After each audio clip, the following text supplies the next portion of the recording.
Allah jelaskan di ayat itu apa keinginan orang yang sudah mati.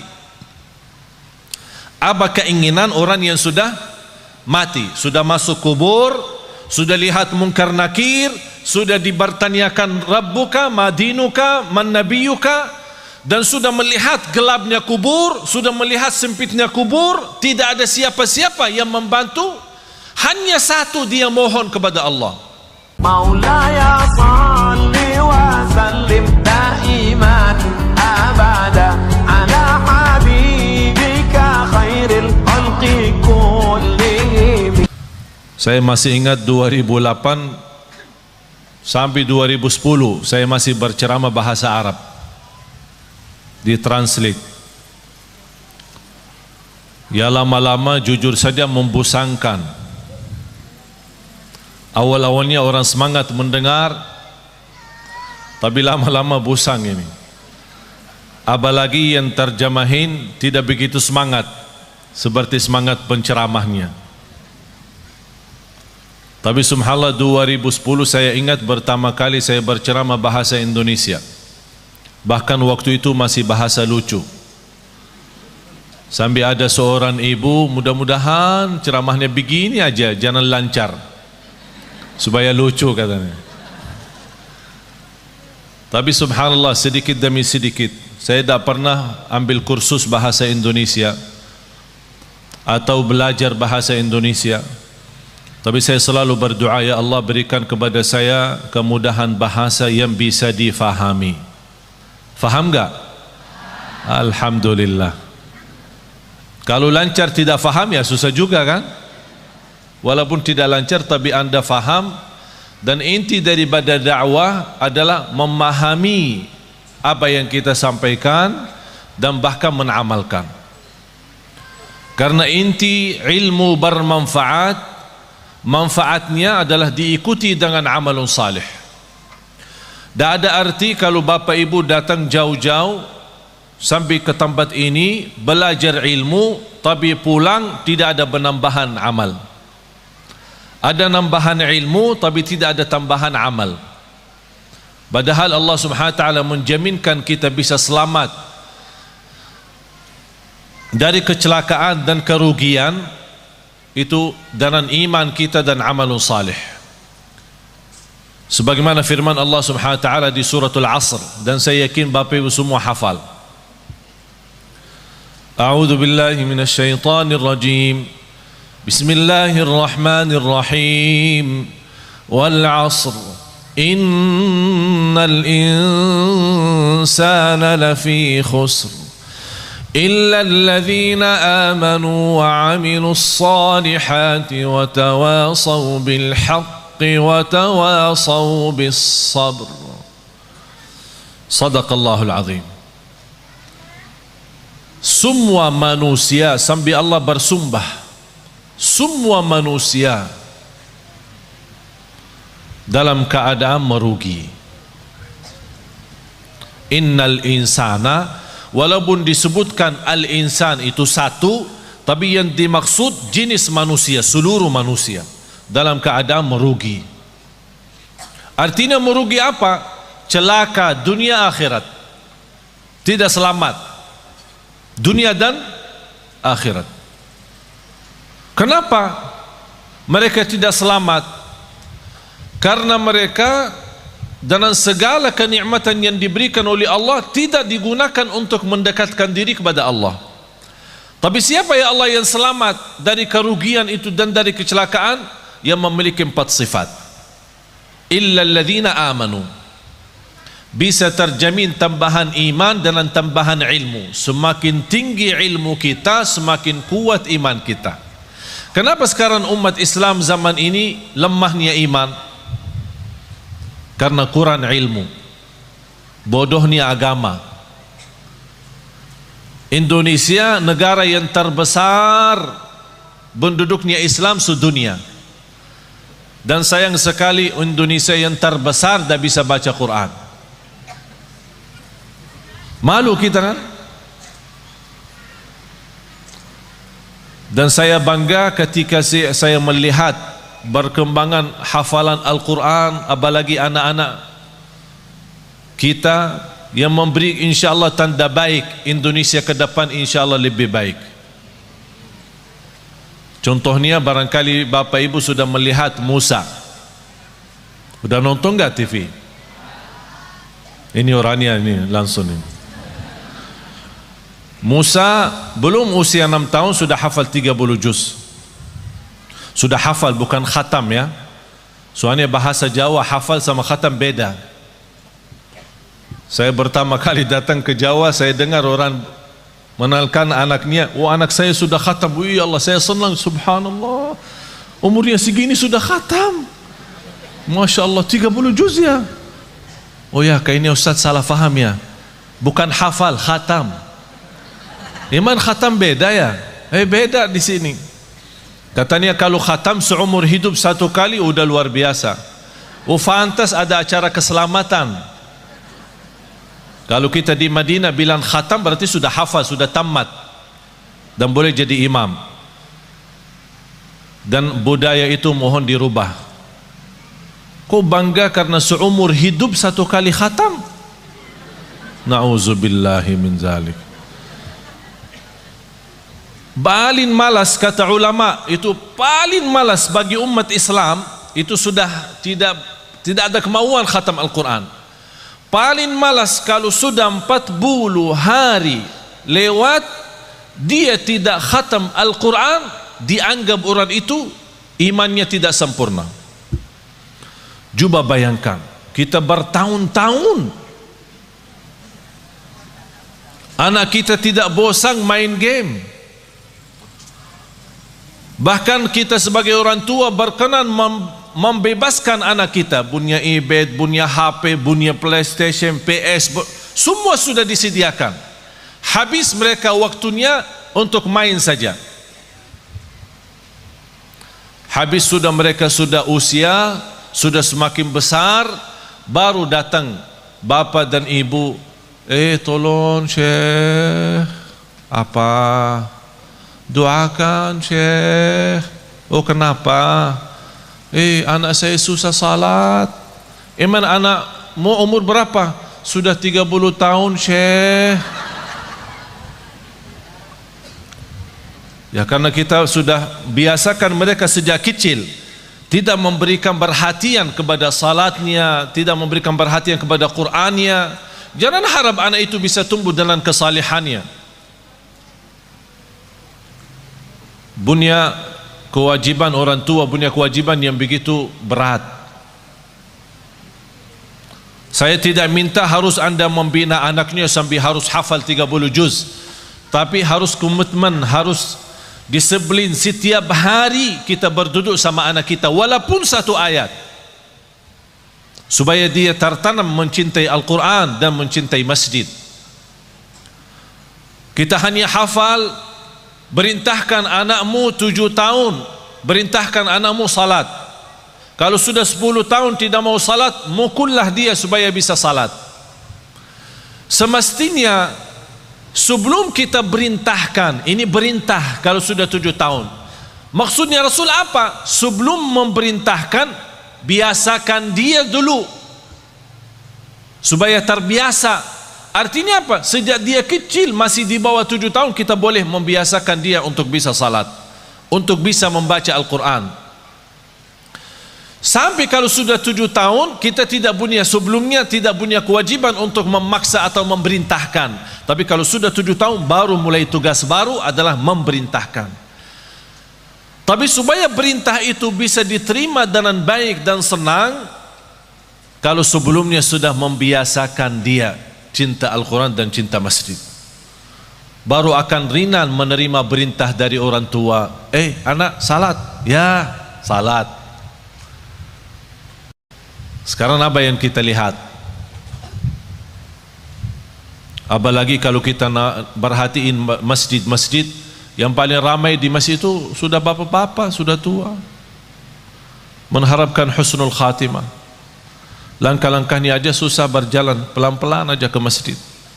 Ditanya, Pak, anaknya mana? Oh dia di rumah lagi tidur. Tapi coba bayangkan kalau jam sekolah, Pak, anaknya di mana? Oh lagi sekolah. Karena kita membiasakan kalau bangunin dia subuh, ketika salat subuh tidak begitu kita menaturkan dan komitmen supaya dia bisa menjaga salat subuh, apalagi di masjid. Ayo nak, bangun nak, sudah azan nak. Ya, kedinginan, nantuk. Oh nantuk ya, ya udahlah. Malah ditutupin selimutnya lagi.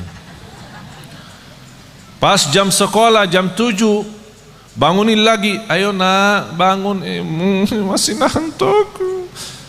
Bangun sekolah. Wih, marah sekali. Upas sekolahnya marah. Kalau benar-benar kita cinta dan sayang anak kita, ingat firman Allah Subhanahu wa taala, ya ayyuhalladzina amanu qu anfusakum wa ahlikum nara. Kita sebagai orang tua punya kewajiban berjuang untuk menyelamatkan anak kita dari neraka jahanam. Bukan sekolah yang bagus. Apa artinya sekolah tinggi, kuliah yang terbagus, bahkan bisa keluar negeri, tapi na'udzubillah di akhirat masuk neraka? Apa itu berjuangan? Illalladzina amanu, mendasarkan iman. Dan semakin ilmu kita baik, semakin banyak mengenal Allah, semakin banyak mendalami Asmaul Husna, semakin banyak memahami Asmaul Husna, semakin tahu keagungan Allah Subhanahu wa taala, kita semakin mendekatkan diri kepada Allah dan semakin nikmat.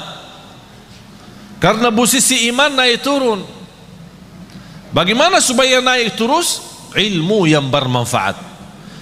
Pertama, ilmu yang sangat dianjurkan adalah ma'rifatullah, kita lebih mengenal Allah Subhanahu wa taala. Habis iman, amalun salih.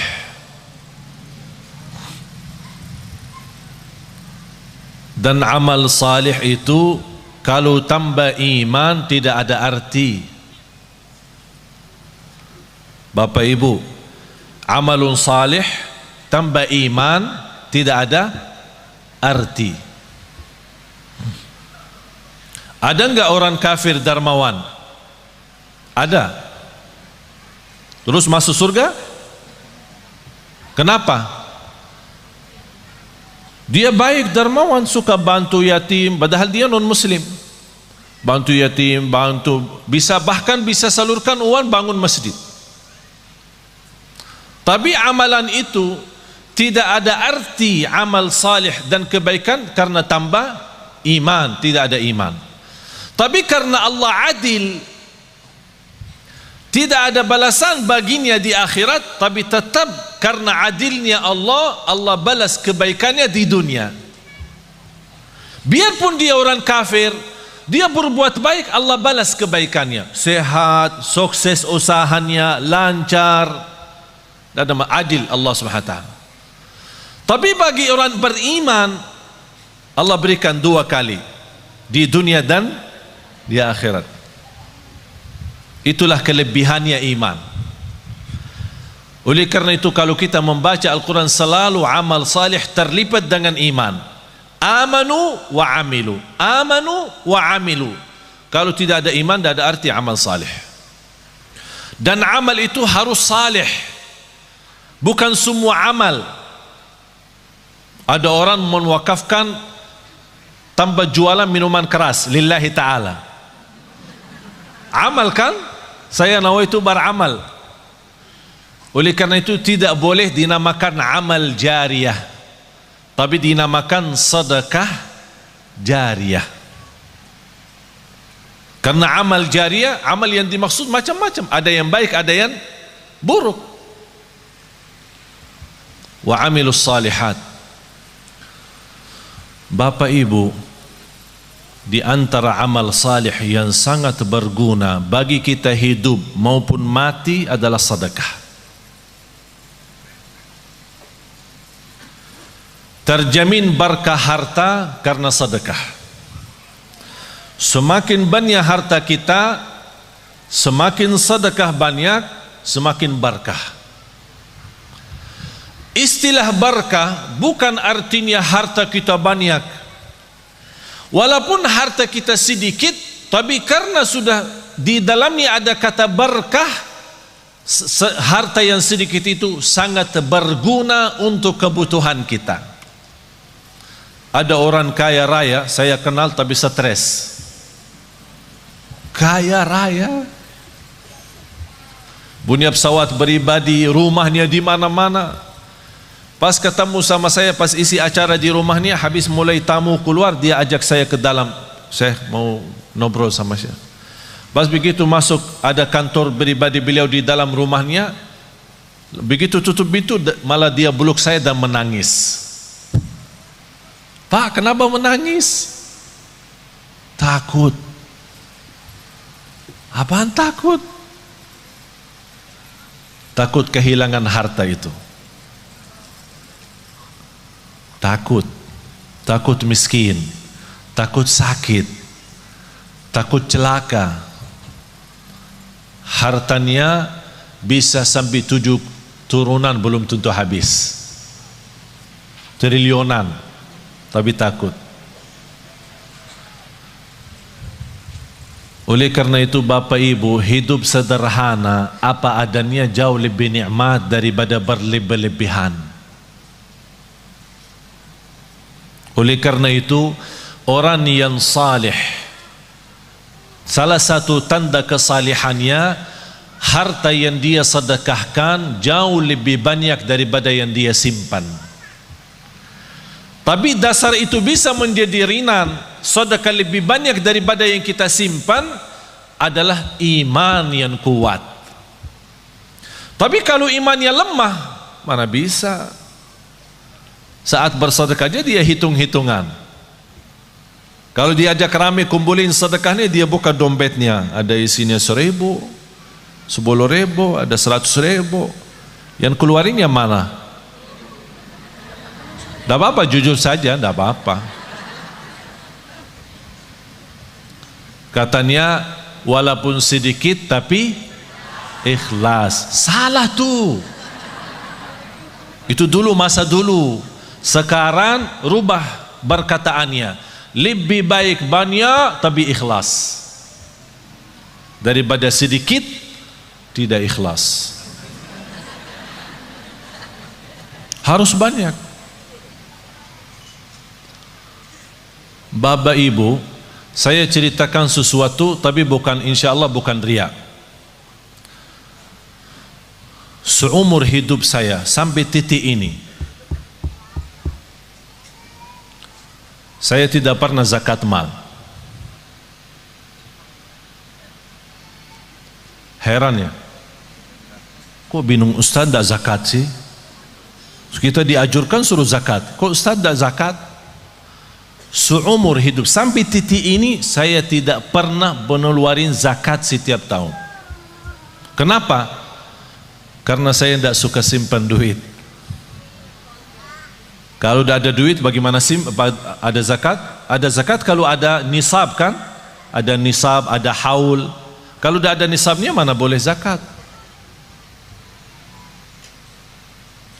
Dan aku heran terhadap seorang yang Allah berikan kelebihan rezeki, tapi saat dia berzakat dan sedekah itu sepertinya merasa takut kembali miskin.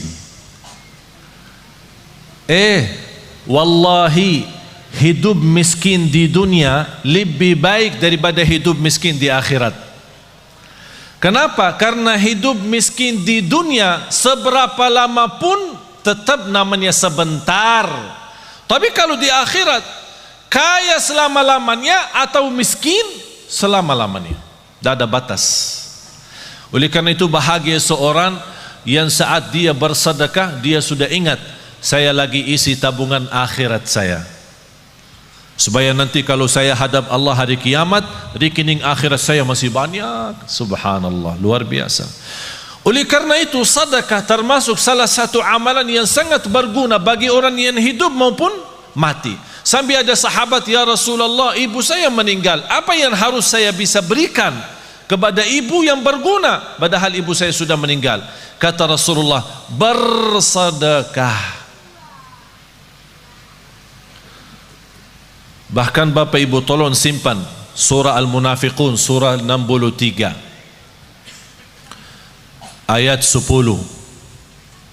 Surah 63, tolong simpan ya, ingat ya, jangan lupa. Surah 63 ayat 10. Allah jelaskan di ayat itu apa keinginan orang yang sudah mati.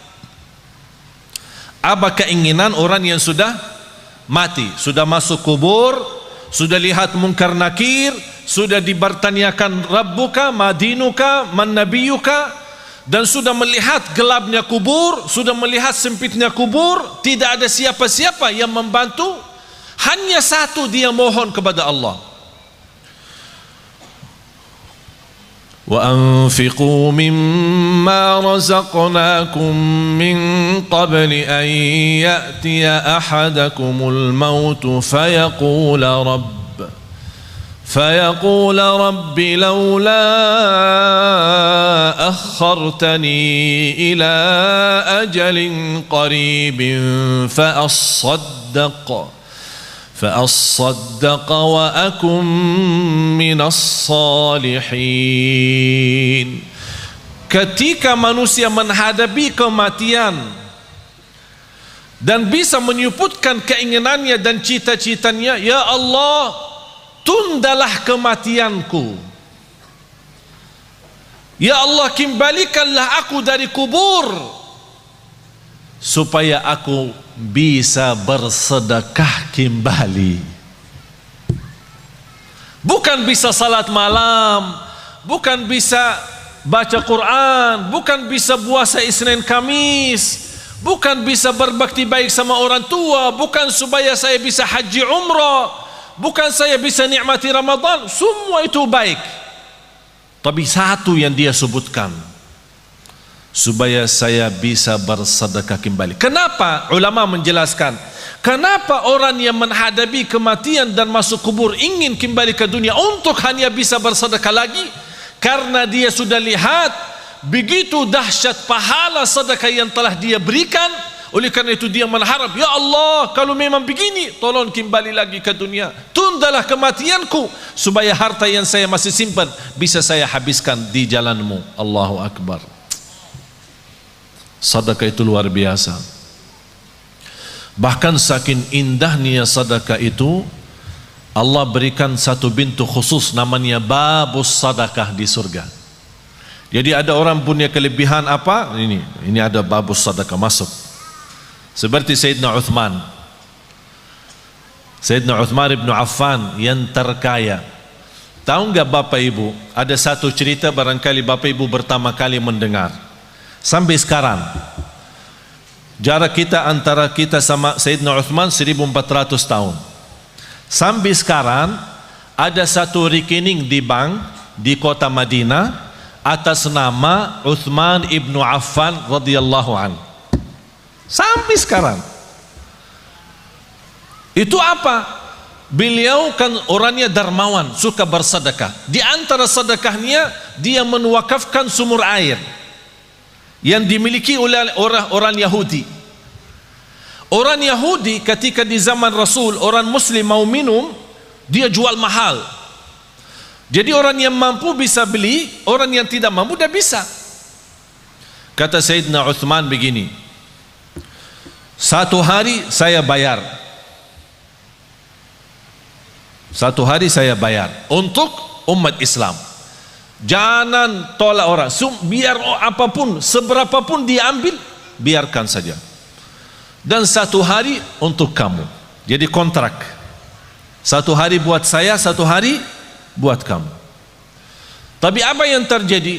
Di hari giliran Sayyidina Uthman, orang Yahudi suka mensusahkan orang Islam untuk menambil air. Beralasan air hari ini kurang, air hari ini tidak lancar, air hari sumurnya tidak begitu penuh. Banyak macam alasan membuat orang merasa kesusahan. Dapat berita oleh Sayyidina Uthman ibn Affan radhiyallahu an, langsung datang ke orang Yahudi, saya tawarkan, saya mau beli sumur itu.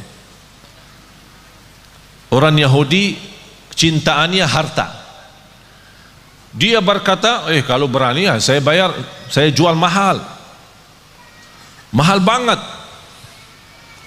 Tapi karena Sayyidina Uthman radhiyallahu anhu tidak pernah menghitung-hitungan kalau saat di jalan Allah. Berapapun harta, berapapun biayanya, saya yang beli. Begitu sudah jadi membeli sumur air itu, kata Sayyidina Uthman, ya Rabbi, saksikan sumur ini wakaf lillahi ta'ala sampai hari kiamat. Sampai titik ini penghasilan sumur air sama kubun, ada satu kubun namanya kubun Sayyidina Uthman, dibeli sama, karena bukan hanya sumurnya, dibeli kubunnya, kubun kurma. Semua penjualan hasil kurma daripada airnya di mana-mana pun masuk rekening Sayyidina Uthman.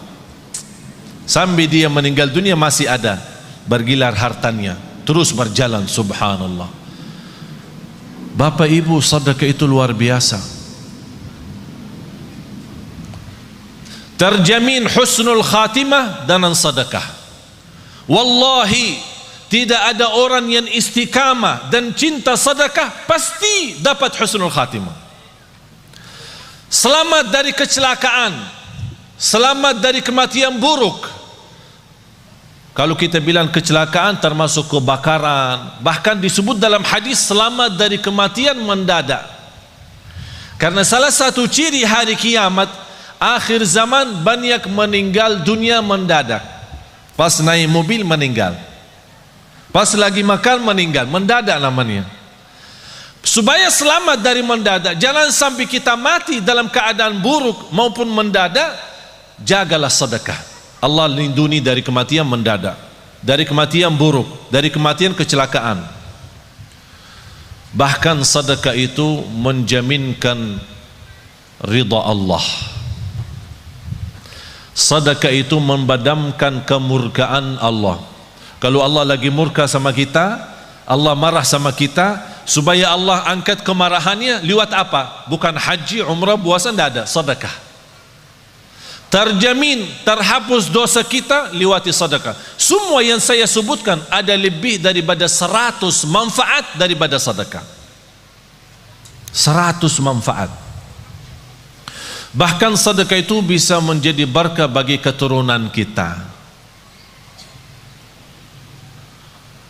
Siapa yang ingin punya anak salih salihah, jagalah sedekah. Siapa yang ingin berbakti baik sama orang tua, walaupun orang tua sudah meninggal dunia, lewati sedekah. Oleh karena itu Bapak Ibu, setiap anda bersedekah dimanapun, tolong jangan lupa nawaitu untuk orang tua. Bahkan ada satu riwayat diceritakan ketika orang tua meninggal dunia, mereka dalam keadaan susah, dihantarkan oleh malaikat membawa cahaya kepada mereka. Begitu mereka melihat munculnya cahaya dari jauh, mereka membuka matanya dan memperhatikan, itu dari mana cahaya itu? Cahaya yang menenangkan. Malaikat menjawab, ini cahaya sedekah anakmu. Subhanallah. Bahkan sedekah termasuk salah satu amalan yang melindungi kita dari siksa kubur. Semua kita akan sama-sama masuk siksa kubur. Semua akan masuk kubur.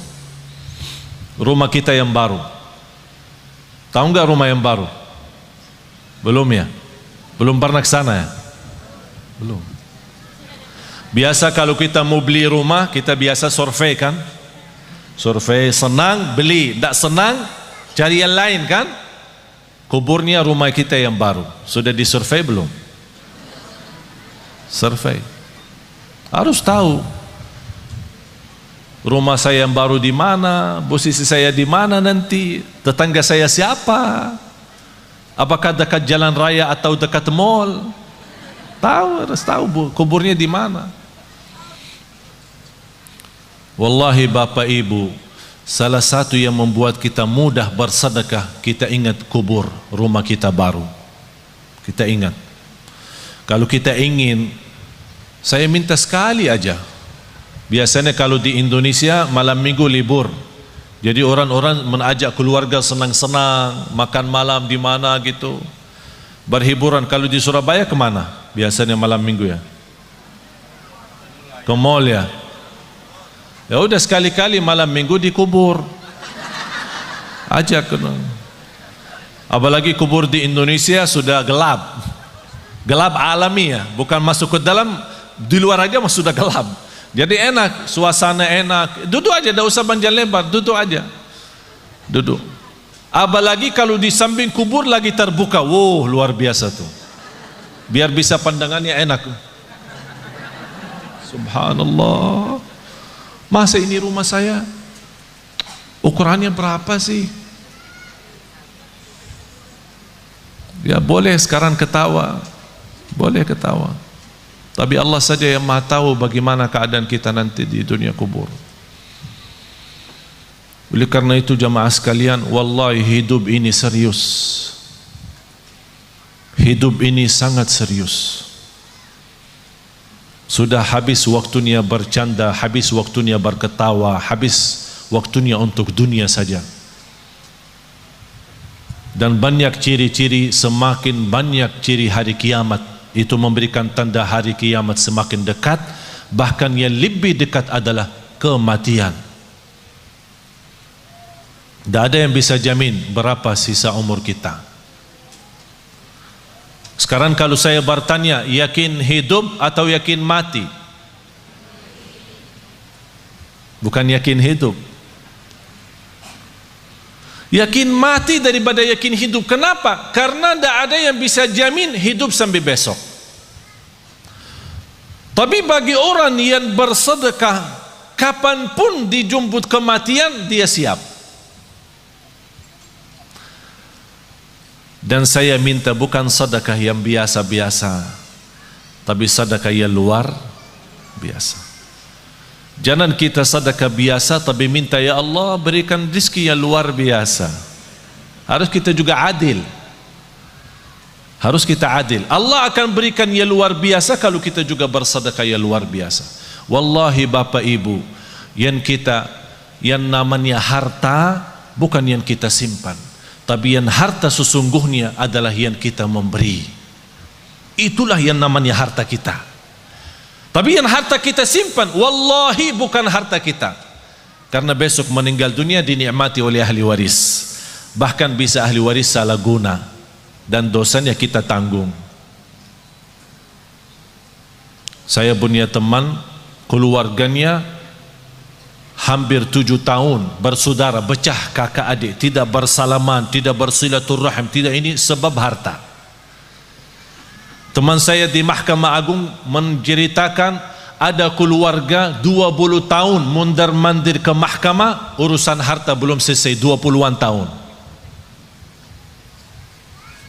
Harta menyakitkan, harta memecahkan. Apa guna harta kalau seperti itu? Na'udzubillah. Harta yang berguna, yang membuat kita senang, yang membuat kita bahagia, itulah yang namanya harta nikmat. Oleh karena itu kata Rasulullah, sebaik-baik harta di tangan hamba yang salih. Sebaik-baik harta di tangan hamba yang salih. Kenapa di tangan hamba yang salih? Karena hamba yang salih tidak pernah salah guna harta itu. Bahkan dia menjadikan harta jembatan menuju ridha Allah, menuju surga Allah. Jangan Anda berkata, saya tidak bisa berikan apa-apa. Dan saya tidak minta Bapak Ibu sekarang sebelum Anda pulang udah kosongkan rekening semua, blokir, habiskan, transfer semua isi rekeningnya kepada Yayasan Nurul Hayat. Saya tidak minta Anda sekarang buka tasnya, habiskan semua yang ada isinya. Tapi lepas ini, aduh, gara-gara Syekh jadi begini. Karena kita belum memiliki iman seperti Abu Bakar Siddiq. Abu Bakar Siddiq datang Sayyidina Umar ketika Rasul mau hijrah. Sayyidina Umar datang membawa separuh harta. Sayyidina Umar waktu itu cukup kaya, separuh. Jadi kalau punya 2 rumah, ikhlas 1 rumah. Kalau punya 2 mobil, ikhlas 1. Kalau punya 2 istri, ikhlas 1. Subhanallah, luar biasa. Separuh harta dia ikhlaskan. Sampai Sayyidina Umar merasa dirinya sudah begitu luar biasa berbuatan kebaikan, barangkali tidak ada yang terbayang. Siapa yang mau kurbani separuh harta? Kalau kita tabungan akhirat, tabungan rekening kita 100 juta, berani nggak 50 juta? Ya berpikir dulu katanya, berpikir dulu. Kalau mau masuk surga, Bu, kalau mau masuk surga mau bertanya suami dulu ya. Mau bertanya suami dulu ya. Banyak yang salah mengerti soal nafkah. Ada kewajiban nafkah dari bapa kepada istri. Ada namanya nafkah uang belanja. Uang belanja rumah. Jadi apapun yang di kebutuhan rumah diserahkan bapa kepada ibu, belanja sayur, belanja makanan, pokoknya semua kebutuhan rumah. Ini namanya nafkah umum, nafkah bersama. Tidak boleh disalahguna tanpa izin suami. Ada nafkah yang namanya pemberian dari suami kepada istri. Sayang, ini untukmu. Buat apa? Ya terserah. Ada orang ibu, suami saya suka kasih saya untuk beribadi setiap bulan misal 3 juta atau 2 juta. Tapi kadang-kadang saya bingung, kalau bersedekah apakah minta izin suami? Enggak. Itu namanya hakmu sendiri. Apapun digunakan tidak perlu minta izin suami. Tapi jangan uang beribadi yang diberikan oleh suami disimpan, uang belanja buat rumah disedekahin. Ditanya sama ini, kok habis makanan di rumah? Kemarin Syekh Ali ajak kita bersedekah, jadi saya salah keluarin uang belanja yang saya pakai. Itu yang harus izin suami. Bapak ibu jamaah sekalian, sedekah itu ketika Rasulullah SAW didatangi oleh Umar bin Khattab waktu hijrah, ya Rasulullah, ini separuh harta saya untuk perjalananmu hijrah ke Madinah.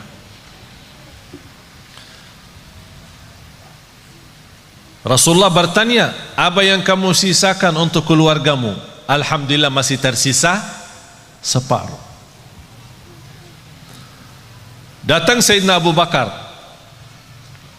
dilihat sama Sayyidina Umar, berapa sih mau diberi sama Abu Bakar?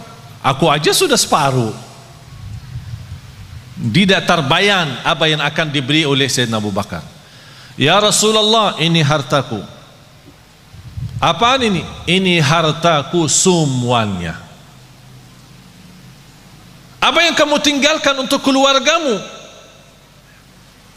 Allah. Saya tinggalkan Allah. Sayyidina Umar berkata, saya tidak akan berani lagi lawan Sayyidina Abu Bakar. Tidak bisa lagi ini. Imana Sayyidina Abu Bakar istimewa sendiri. Tapi bapak ibu jangan coba-coba ya. Datang ke Yayasan Nurul Hayat, ini harta saya semua, terus buat keluarga saya tinggalin Allah. Gila loh. Dianggap gila. Tidak wajar. Tapi yang saya minta bapak ibu, boleh anda bersedekah, tapi tolong sekali-kali kita tunjukkan sedekah yang terbaik. Segala sesuatu kalau berlebihan ujung-ujungnya tidak baik selain sedekah. Walaupun berlebihan tak ada rugi. Wallahi terjamin barakah, rizkinya terjamin lancar, bahkan membuat hati kita tenang karena kita hidup apa adanya.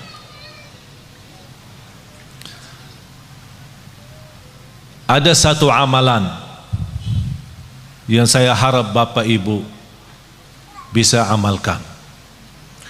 Dan sebenarnya saya selama di Indonesia, saya melihat gerakan zakat di Indonesia cukup luar biasa. Tapi kenapa semakin banyak zakat mal tapi semakin bertambah kemiskinan? Padahal kalau kita lihat susunan rukun Islam, mulai syahadat, salat, zakat, puasa dan haji, terletak zakat di situ sebagai salah satu rukun Islam karena ujungnya untuk meningkatkan ekonomi umat. Tapi karena kita salah gunakan zakat, salah membagi zakat, menjadi akhirnya yang menerima zakat tetap menjadi tukang minta. Seperti beberapa waktu lalu di bulan puasa terjadi di Surabaya, membagi zakat 5.000. Sampai di kampung itu gesa-gesa orang, ada yang terinjak, ada yang terluka karena katanya zakat beroran 5.000. Ada di satu daerah 20.000. Ini bukan namanya zakat. Dan bukan begitu ajaran Islam untuk menjalankan zakat. Saya pernah diajak sama orang kaya kepada salah satu pesantren. Dia bawa uang banyak. Bayanan saya, dia musarahkan kepada pesantren untuk kebinaan.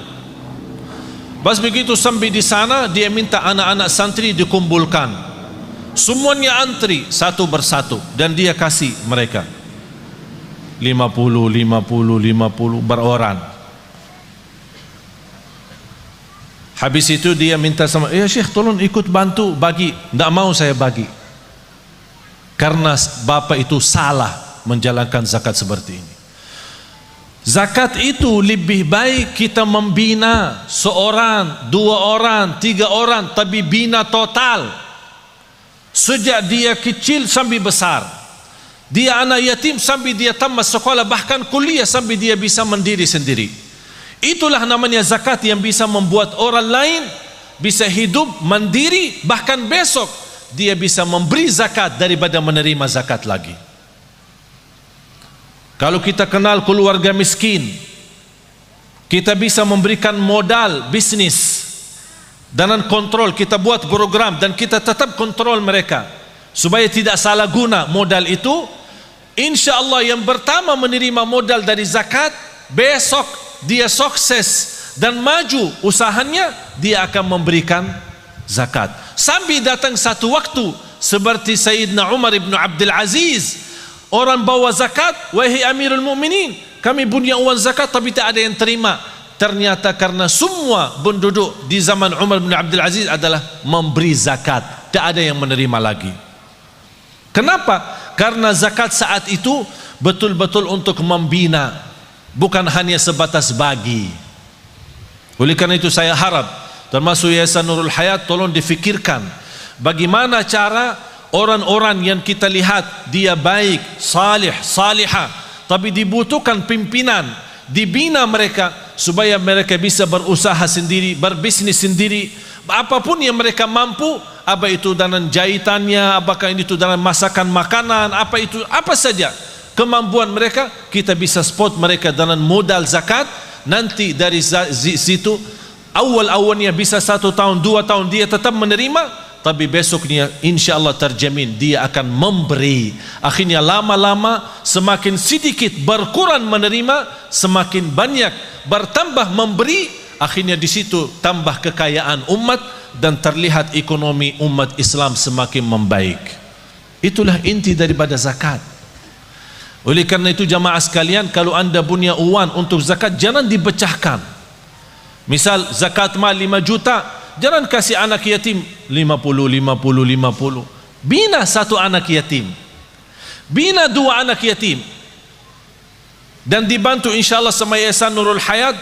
Kira-kira dibutuhkan pembiayaan bertahun, sekolahannya, kesehatannya, pakaiannya, semua segala, belajarannya, pendidikannya. Apa yang dibutuhkan seorang anak di usia gini sampai 1 tahun, dihitungkan kira-kira biayanya berapa.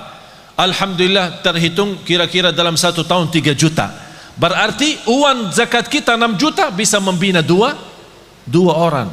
Akhirnya mereka ini sudah dicukupi dengan segala sesuatu, tidak butuh apa-apa sampai dia besar mandiri, tidak menjadi tukang minta. Tapi kalau kita beri 50, 20, dia merasa tidak cukup untuk hidupnya, akhirnya dia terpaksa lari meminta sama orang lain untuk menutupi kebutuhannya.